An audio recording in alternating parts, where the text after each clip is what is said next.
Saudara, panggung debat khusus antar cawapres yang diubah oleh Komisi Pemilihan Umum disayangkan oleh sejumlah pihak. Karena kualitas cawapres tak bisa diuji dalam kontestasi Pilpres 2024 yang semestinya mengedepankan gagasan untuk Indonesia 5 tahun ke depan. KIP kuliah, kartu sembako murah, kartu prakerja, ini kartu yang akan kami keluarkan itu. Untuk apa kartu ini? Supaya anak-anak miskin bisa kuliah, supaya ibu-ibu bisa berbelanja dengan murah. Keluarkan satu kartu yang sudah semua kita miliki, yaitu kartu tanda penduduk, KTP.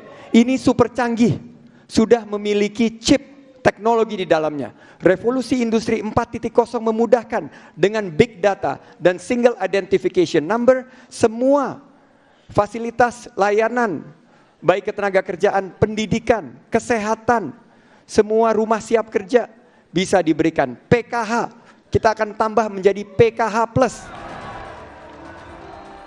Debat sengit secara spontan seperti ini tak akan lagi bisa masyarakat saksikan di pemilihan presiden 2024. Karena Komisi Pemilihan Umum memilih untuk mengubah format debat yang telah berlangsung sejak 2009, 3 pemilu sebelumnya. Alasan KPU supaya pasangan capres dan cawapres lebih terlihat kompak. Semuanya hadir, hanya saja proporsinya bicara itu yang berbeda. Pada saat debat capres maka proporsinya capres untuk bicara lebih banyak ya. Ketika debat cawapres maka proporsinya cawapres juga yang lebih banyak. Mengapa dua-duanya harus hadir? Ini juga untuk menunjukkan kepada publik bahwa beliau berdua masing-masing pasangan calon kan teamwork antara capres dan cawapres, sehingga kemudian supaya publik makin yakin lah. Berubahnya format ini membuat masyarakat bertanya-tanya apa alasan sebenarnya yang membuat KPU mengubah format debat Capres-Cawapres. Pengubahan ini tak juga didiskusikan dengan ketiga pasangan, sehingga meski ketiga calon wakil presiden mengaku siap debat, tak punya panggung di forum debat antar Cawapres 2024. Kita ikuti aja, kita hormati keputusan KPU, saya ikut aja. KPU mana baiknya kita ikut. Soal yang menguntungkan ya setiap saat dimanapun peluang harus dimanfaatkan oleh siapapun. Tanggapannya Mas, ini debat cawapres, khusus cawapres dibatalkan, tanggapannya seperti apa? Ya kita ngikuti keputusannya KPU aja. Selama ini yang dideklarasikan kalau Mas Gibran takut debat Ya silakan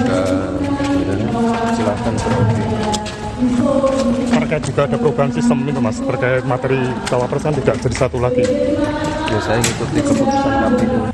Tidak apa-apa, saya mau debat mau tidak siap saja. Apakah ini menguntungkan salah satu paslon Pak Wahid? Nggak tahu, itu urusan KPU yang ngatur ya. Bagi saya mau berdebat ayo, tidak berdebat ayo.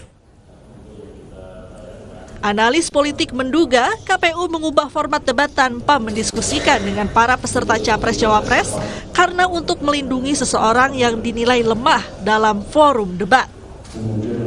Publik itu tidak mau bahwa Capres dan Cawapres yang bertanding itu tidak memiliki gagasan, tidak punya narasi-narasi besar, tidak punya diskursus yang bisa dipertanggungjawabkan kepada publik. Konteks perdebatan Cawapres, publik melihat Kiai Ma'ruf Amin misalnya itu underestimate. Karena harus berhadapan dengan Pak Sandiaga Uno yang dinilai pengalaman yang cukup mentereng ya, ekonom, pengusaha, dan saat itu memang cukup digandrungi oleh kalangan publik. Tapi dalam debat publik saat itu antara Kiai Ma'ruf Amin dan Sandiaga Uno saya kira cukup berimbang.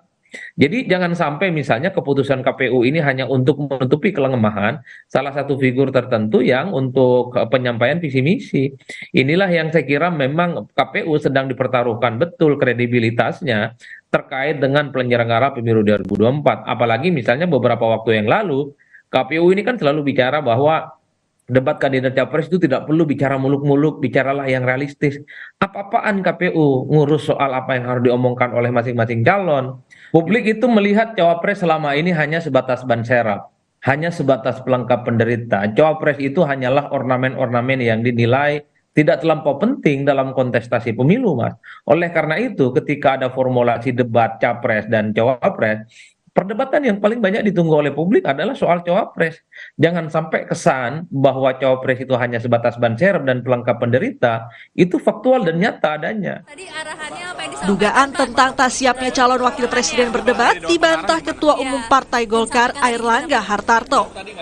Kan tapi soal debat cawapres itu Pak, ini kan ditiadakan Pak. Ini ada beberapa yang menganggap bahwa Gibran ini pasangannya cukup takut debat gitu Pak. Pak Airlangga menanggapinya seperti apa Pak? Parah Pak. Kalau udah ikut pemilu mana ada yang ditakuti? Termasuk soal debat atau isu soal demokrasi itu nggak ada yang takut ya Pak? Isu demokrasi kan, pemilu itu bagian dari demokrasi.